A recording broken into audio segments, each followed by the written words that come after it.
투자를 장기적으로 하신다라고 했었을 때 반도체에 대한 투자는 전혀 문제가 없다. 우리 후손들에게 물려주고 싶은 주식이라는 부분에 대해서 이견은 없어요. 근데 정부 관계자들이 말을 꺼내기 시작했다는 거는 조금 불편한 이슈거든요.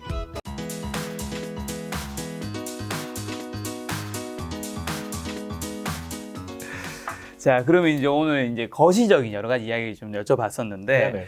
조금 더 이제 미시적인 섹터라는 종목을 좀 들어가 볼까 하는데 네네.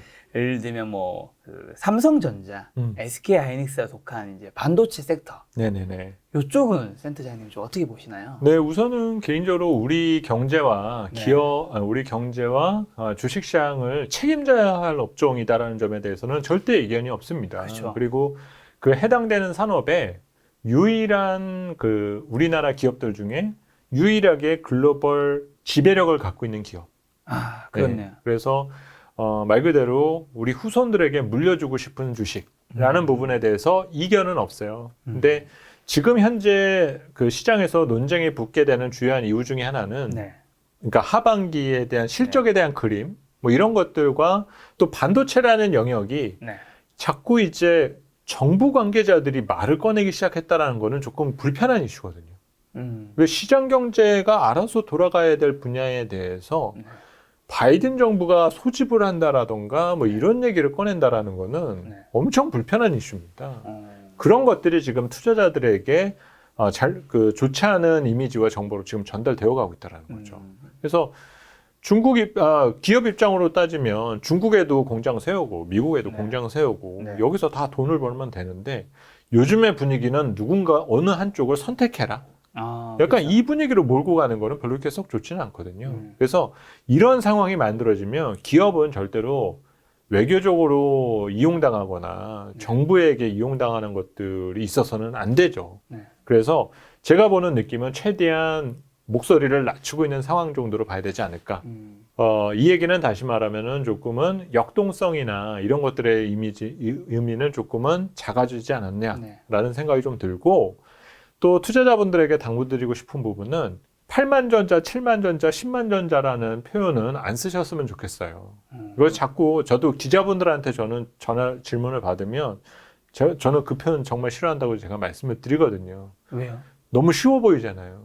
그렇게 7만 원이나 8만 원이나 10만 원이라는 의미가 그냥 이름으로 불러서 설명할 수 있는 가격대가 아니라 그 가격대에 어울리는 성장 가치와 기업 가치, 사업 가치, 자산 가치 이 모든 것들이 뒷받침이 되어야만 됩니다. 근데 8만 전자면은 정상인 거고 7만 전자면은 잘못된 거고 이런 식으로 몰고 가다 보면은 선의의 투자자들이 그런 분석에 피해를 볼 수 있는 여지가 커지게 된다라는 거죠. 그리고 잘못된 이미지 이런 것들이 투자자들에게 오용될 수도 잘못 해석될 수가 있게 된다는 거예요. 그래서 투자를 장기적으로 하신다라고 했었을 때 반도체에 대한 투자는 전혀 문제가 없다. 이거는 강조드려서 말씀을 드리고 싶고 지금 주가가 노이즈가 발생되는 부분 등은 이런 이익이나 성장성에 대한 문제보다도 정부의 입김이 조금 타고 있다라는 거에 대한 조금 불편함 이런 것들이 영향을 주고 있는 시기이기 때문에 약간 시간적인 승부다라고만 조금 생각해 두시면 좋을 것 같아요. 삼성전자 우리나라 시가총액 1위 기업이잖아요. 그렇죠. 네네. 워낙 큰 기업이니까 제가 이 정도는 여쭤볼 수 있을 것 같기도 한데 지금은 충분히 저점인가요? 7만 전자에서요. 네. 저희가 작년에 연간 전망 때도 제가 시장 2021년도 전망을 하면서 아주 심플한 시장에 대한 조건으로 888의 조건이 충족되면 시장은 좋은 거다. 얘기를 말씀드렸어요. 그래서 첫 번째가 우리나라 수출 8% 회복. 근데 이거는 뭐 이미 최근에 수출에서도 보시면 아시겠지만 이미 달성이 됐고 그리고 고객 예탁금 80조 원. 근데 이거는 조금 부족한 감은 있지만 어느 정도 얼추는 가능성은 있다 생각을 하고 있고 삼성전자 8만 원. 이 세 가지의 조건에 대한 부분을 말씀을 드렸는데 뭐 연초부터 이미 다 달성은 됐었다라고 생각이 들거든요. 그런 이미지에서는 별로 문제가 될 바는 전혀 없다라고 보고 있습니다. 그리고 또 하나 이제 삼성전자를 투자하신 분들에게 조언드리고 싶은 부분은 지난해 수익률을 누린 분들과 똑같은 성과를 누리실 수는 없어요. 아, 그렇죠. 네. 이미 출발선이 달라 있었다라는 것들을 생각하셔야 되는 거고 삼성전자나 이 하이닉스 등 같은 시총 상위 기업들을 투자하실 때는 네. 개별 기업에 대한 부분도 중요하겠지만은 네. 매크로 상황들 이걸 무시할 수가 없다라는 거죠. 기업이 문제가 없더라도 시장에 문제가 있으면은 제지를 당할 수밖에 없는 거고요. 그리고 겨시적으로 문제가 있을지 모르지만 개별 기업이 뭔가 독특하고 유별나고 네. 우리 기업 같지 않은 뭔가의 강한 경쟁력을 갖고 있으면 네. 이 주식만 올라가는 현상을 볼 수 있다라는 거죠. 그거를 의식을 평가를 가늠을 하셔야 되는데 현재 SK 하이닉스라든지 네. 뭐 현재 시총 상위 종목들은 네. 지수와의 오차가 그렇게 크지 않은 영역대에 우리가 들어와 있어요. 네. 당연히 주식 투자자분들이 답답하실 수밖에 없는 거죠. 그래서 그런 부분 등에 대한 내용들을 조금 더 생각해 주시면 좋을 것 같습니다. 그럼 요즘 반도체가 없어서 차를 만들기 힘들다는 자동차죠. 네네. 현대차, 기아차, 우리나라는 현대모비스가 대표 주인데 이쪽 섹터는 좀 어떻게 보시나요? 사실은 이 해당 분야는 네. 상당히 재미가 없는 분야 중에 하나였었어요. 그쵸. 왜냐하면 우물한 개구리였었던 거거든요. 다른 글로벌 완성차 기업들이나 아니면은 전기차에 대한 투자가 네. 수소차로 미뤄졌었고, 그냥 우리 국내에서의 내수 시장만을 지켜왔었던 이 기업들이 네. 최근에는 변화의 시도를 보이고 있다는 점을 주목하실 필요가 있습니다. 근데 아직까지는 시도가 하고 있는 것이지 검증된 바는 없어요. 대신 변화 자체가 어딥니까? 그거에 대해서 조금 그렇죠. 생각을 해 주셨으면 좋겠고, 지금부터 보다 중요한 것은 네. 그것을 실제로 구현해내는지. 네. 구현해낸다라면 투자의 유의는 여기에 더 많다라고 볼 수 있어요. 그런데 한 6개월이나 1년 지났는데 별로 바뀐 게 없다. 네. 그러면 또 뻥카죠. 말은 그렇게 해놓고 네. 실제로는 바뀐 게 하나도 없었었다. 네. 이런 것들 때문에 저는 뭐 여러 가지 이익이나 뭐 그 기업들이 말해왔던 것들 다 가장 중요한데요. 네. 여러 가지 뭐 보고서도 많이 보시고 하는 네. 것도 중요하지만은 연말 인사나 인사 이동 이런 것들도 투자자들은 보셔야 된다는 거예요. 연말 인사요? 예, 어떤? 그리고 또 그 어떤 세대 교체 여부라든지 이런 네네. 것들. 왜냐하면 기업이 변하는데 어떤 드라이브를 거는 그 과정은 네. 경영진과 경영진의 의사결정 이런 것들이 상당히 중요할 수밖에 없는데 그렇죠. 이분들도 경영진이지만 뭐 오너가 아니고서는 네. 결국은 다 월급쟁이거든요. 그렇죠. 예, 그러면 그 월급쟁이의 어떤 속성상 보수적인 생리가 작동 안 할 수는 없습니다. 네. 왜 하필이면 나 때 이런 부담 있는 걸 해야 돼? 네. 이런 생리가 커질 수밖에 없는 거거든요. 그쵸. 그래서 지난해 우리나라 상장기업들 인사, 특히 대기업들 인사를 보게 되면은 네. 세대 교체가 상당히 많이 이루어졌어요. 어. 젊은 세대로. 이러면서 변화되는 내용들이 많이 추가가 되고 이런 것들이 있었었는데 현대, 기아 등을 포함한 자동차 산업 등이 지난해 그런 것들이 많이 조금 보였었다는 거죠. 네. 그러다 보니까 기아차 같은 경우가 사명부터 바꿨죠. 아. 제가 이거 우리 기업들이 많이 해야 되는 것들 중에 하나라는 거를 제가 작년 서부터 많이 강조를 하는데요. 네. 우리나라 기업들은 사명에서 업종만 빼도 주가는 한 20%는 올라갈 거다. 제가 그 말씀을 많이 강조를 드리고 있어요. 요즘은 시대가 확장성에 대한 것들을 가치로 우리가 부여를 하지 않습니까? 네. 플랫폼 기업들이 그런 부분으로 이미 새로운 그 평가를 받고 있는데 네. 우리나라는 사명의 업종을 박아놨어요. 기아차. 현대차, 차. LG화학, 네. SK텔레콤. 네. 그러다 보면 우리는 얘네들이 그런 거 할 수 있겠네 알겠지만은 전혀 모르는 분들, 특히 해외 투자자들이 봤었을 때는 왜 이걸 투자해야 되는 거죠. 그리고 그들이 정말 디테일하게 들어와서 그 기업이 무엇을 준비하고 있는 것들을 얼마나 쉽게 잘 알겠습니까? 그래서 해외 지금 미국 기업들을 보게 되면 네. 이미 다우 30 내에서도 보면 사명의 업종이 들어간 기업들은 다 사라졌어요. 아. 원래 기아가 기아차였죠. 기아차에서 지금 기아로 바뀌지 않았나요? 그렇죠. 이제 기아로 바뀐 거죠. 네. 차를 뺀 겁니다. 그리고 현대차는 왜 안 바꾼 거죠? 사실 같은 회사잖아요. 사실 그런 건데 이제 우리 기업들의 어떤 속성인 거죠. 우리는 태생이 여기다라는.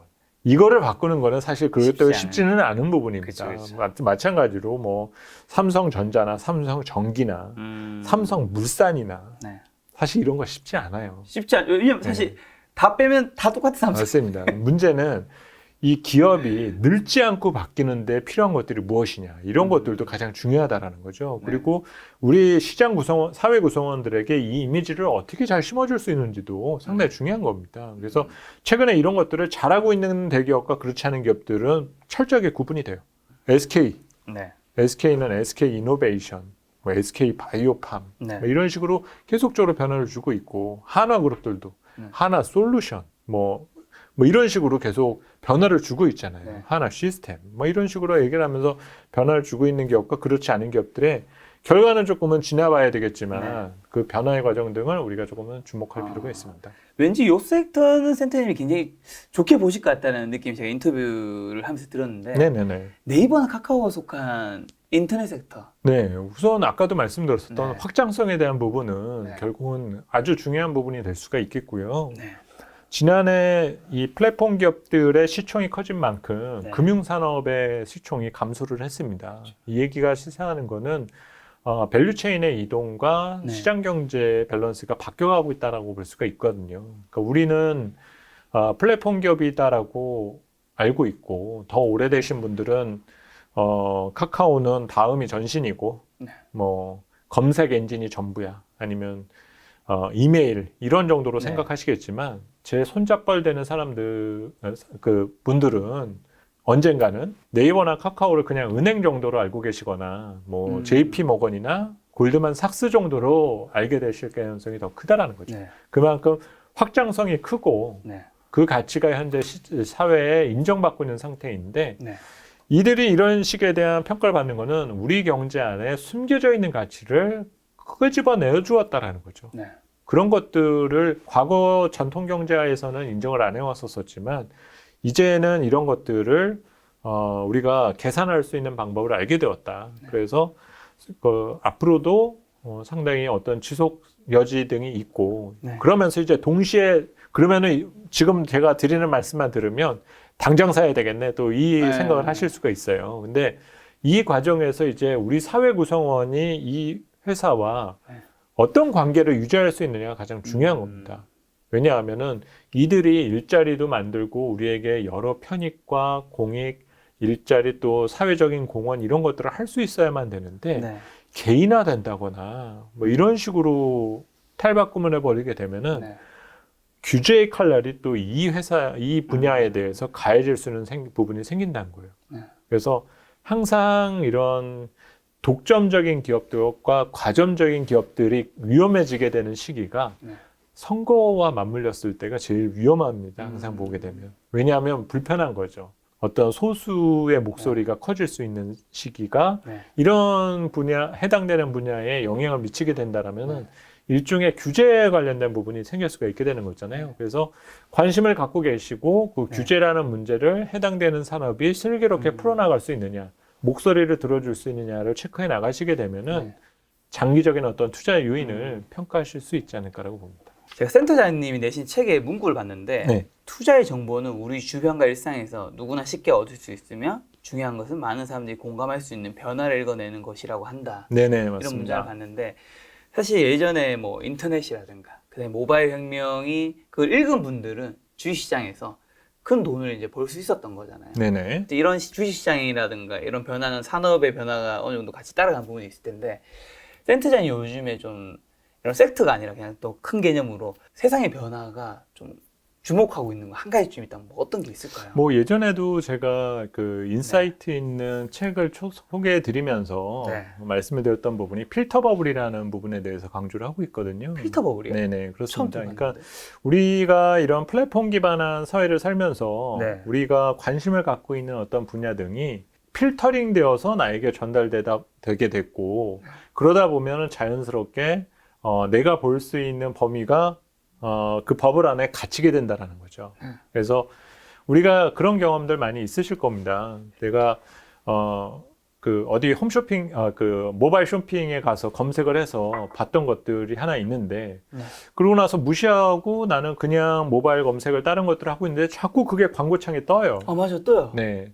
이거는 내가 봤던 정보들이 필터링 되어서 네. 역제공이 되고 있다라는 거거든요. 아, 이 얘기는 내가 투자 정보 관련된 부분에 있어서도 관심이 있는 분야를 가지고 자꾸 찾고 하시다 보면은 네. 필터링된 정보가 나에게 공개됨으로써 내가 시각이 상당히 좁혀질 수밖에 없다라고 합니다. 그래서 제가 저희 애널리스트들에게도 조언을 하는 부분이 우리가 요즘 그 신문 잘 안 보잖아요. 누가 요즘 신문 봅니까? 맞아요. 뭐 이거는 신문은 그냥 받는 즉시 그냥 폐기되고 이런 맞아요. 경우들이 있는데 가급적이면 뭐 매일은 아니겠지만 틈틈이 좀 신문을 봐야 될 필요가 있다. 그러면서 내가 신문을 보다 보면 내가 관심이 없었던 분야에 대한 것들도 읽을 수 있는 기회가 생기게 돼요. 그런데 모니터를 보거나 모니터보다 더 작은 휴대폰을 통해서만 정보를 접하다 보면은 그 정보의 범주가 상당히 좁혀질 수밖에 없게 됩니다. 그래서 이 필터 버블을 깰 수 있는 방법 중에 하나가 제가 그 책 내용에서도 이제 얻을 수 있는 부분, 그 조언이 안 했었던 거를 시도해서 그거를 깨야 된다는 거예요.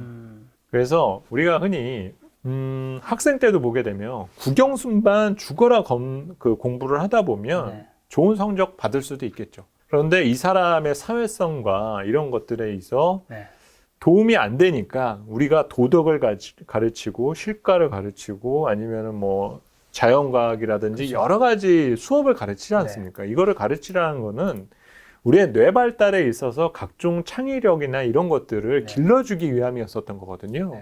근데 지금도 늦지 않았다라는 거예요. 투자 정보라는 부분에 있어서도 내가 접할 수 있는 정보가 이런 다양한 유튜브 채널을 통해서 보실 때 이런 투자나 이런 분야에 대한 것들을 관심을 가지실 수도 있지만은 전혀 다른 영역에 있는 유튜브를 보시면서도 힌트를 얻으실 수가 있게 된다는 거죠. 그래서 저도 개인적으로는 저는 취미 중에 하나가 넷플릭스를 포함한 이런 OTT 서비스에 대해서 드라마나 미국 드라마, 영화 이런 것들을 보면서 투자 힌트를 아주 많이 얻습니다. 이제 그런 것들을 보면서 저 시절에는 저랬었으니까 아니면 이런 뭐 여러 영화 내용에서 나오는 것들 뭐 요즘 뭐 어벤져스 시리즈도 있잖아요. 왜 이런 영화가 지금 시대에 탄생을 하게 됐을까? 이런 것들도 고민을 하다 보면 우리가 살게 된 시대의 의미를 정의내릴 수가 있게 되는 거거든요. 예전처럼 아까 제가 보수 중심의 뭐 이런 얘기들을 할 때는 절대 1인자만 필요했거든요. 슈퍼맨만 있으면 됐죠, 사실은. 그렇죠. 하지만 이제는 그런 한 명의 영웅만을 가지고는 어려워진 시대에 왔다라는 거죠. 그리고 한 명의 그 영웅을 지지하지 않게 되면은 여러 지지받을 수 있는 여러 영웅들을 만들어 놔야지만 이것을 산업화시키고 만들어낼 수가 있다라는 그런 시대적 변화인 겁니다. 그러니까 이런 것들도 그 경험을 통해서 이제 나오게 되는 거잖아요. 센터장님 거의 어벤져스 나오는 닥터 스트레인저였어요. 마법사 닮았어요. 지금 제 얼굴 가리고 그 사진 뜨고 있을 때. 네네네네. 아무튼 그런 것처럼 투자의 정보나 이런 것들에 있어서 그러니까 너무 어렵게 생각하시거나 이를 하기보다는 나의 가까운 분야에서 그 투자의 힌트를 찾아내시는 것을 조언드리고 싶어요. 내가 배달 서비스를 많이 시켜 먹고 있고 이게 앞으로 계속될 것 같다라고 그러면 믿고 가셔야 되는 거죠. 그리고 이게 만약에 서비스가 별로고 요새 뭔가 문제가 생긴다 이런 느낌을 받으시면은 그 투자했었던 거에 대해서 다시 생각해보는 그런 나의 실생활에서 투자에 대한 하나의 스킬을 찾아나시는 것이 조금 더 중요한 것이지 너무 이제 그 학문적인 부분만을 공부해서 하시다 보면은 어려움을 느끼실 수 있다 생각이 듭니다. 되게 중요한 얘기가 드는 생각이 드는 게 사실 예전에는 우리가 되게 불특정 다수의 정보를 되게 접했었는데 맞습니다. 시대가 정말 좋아지면서 뭐 유튜브라든가 넷플릭스, 왓챠, 뭐 모바일에 있어서도 우리가 봤던 것들, 우리가 좋아할 만한 것들이 맞춤형으로 탁 와서 우리한테 다 오잖아요. 맞습니다. 근데 사실 그렇게 오다 보니까 우리가 알고 있거나 관심 있는 세상 바깥의 세상이 점차 닫혀지고 있는. 맞아요. 맞습니다. 그래서 요즘에 저도 개인적으로 그런 편이지만은 글 쓰는 게 힘들어지거든요. 김 작가님도 계시지만은 뭐 이렇게 글을 쓰거나 뭐 하게 될 때는 뭔가 이제 한번 깨끗이 비우는 작업들이 필요하잖아요. 경험도 상당히 중요한 거고. 그래서 그런 것들이 좀 필요한 시대이기 때문에 투자하는 데 있어서도 그런 경험적인 요소들을 많이 장착하시는 부분 등이 필요하다 말씀을 드리고 조언을 드리고 싶습니다. 그 성장 산업 거품이 터지기 직전에 어떤 신호가 있다면서요? 네. 우선 뭐 그 제가 책 내용에서는 이제 그런 것들을 네. 많이 접했었는데 네. 가장 제가 이제 의식하는 것 중에 하나가 벼락부자가 등장했을 때, 네. 네, 요즘 우리가 살고 있는 사회는 벼락부자가 탄생하기 어려운 사회거든요. 그렇죠. 네, 그런데 벼락부자가 등장을 했다라는 거는 뭔가 시스템 내에 허점이나 문제점이 생겼을 때 그것이 가능한 부분인 겁니다. 네.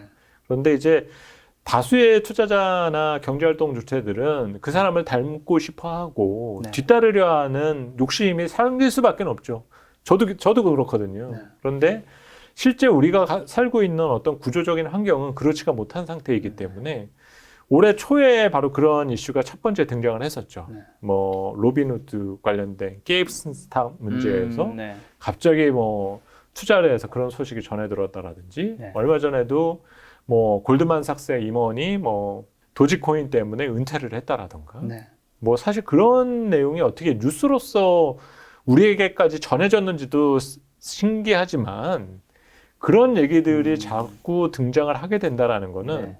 우리가 뭔가 지금 유동성에 약간은 좀 속된 표현으로는 쩔어 있다라는 약간 그런 생각을 할 때란 거예요. 그러니까 이럴 때는 너무 시장에 몰입하기보다는 약간 좀 리플레이시하는 것들이 필요하다는 겁니다. 네. 너무 여기에 있기보다는 조금 날씨도 좋아지고 했으니까 마스크 쓰고 운동도 조금 하시고 네. 등산도 하시는 약간 그런 것들이 조금 필요하기 때문에 거품의 징후가 최근에는 분명히 감지된 측면들은 분명히 좀 있다라고 하는 부분이고 그 이외에 진짜 어떤 위기 신호가 나왔다라고 하는 부분은 아까도 잠깐 언급을 드렸었던 부분과 네. 크게 다르지는 않습니다. 김작가 TV에는 처음 나오셨는데 시청자분들에게 뭐 마지막으로 하고 싶으신 말씀이 있을까요? 우선은 네. 투자가 어렵고 위험하다라는 생각들을 많이 하시게 될 거예요. 네. 그런데 여러분들에게 뭐 투자라는 것들을 절대 누가 하나 강요하지도 않고 억지로 해야 된다라고 생각하지 않습니다. 그리고 투자라는 게 손실이 난다고 절대 창피한 거가 아니거든요. 아무리 공부를 많이 하더라도 성과가 나지 않은 거고 위험이 큰 만큼 당연히 수익을 낼 수가 있는 거고 그 반대의 경우도 마찬가지인 측면 등이 있습니다. 그리고 아까도 잠깐 언급드렸었던 것처럼 우리가 지금 투자에 대해서 관심이 많이 커져 있는 부분 등은 있지만 네. 우리의 삶의 일부라는 거죠. 그리고 그 일부라는 것들을 꼭 전제로 밸런스를 찾아 나가시는데 앞으로도 생활을 하시게 된다라면은 네. 좀 성과가 좋았을 때 그에 대한 만족도도 그만큼 좀 더 커질 수가 있다.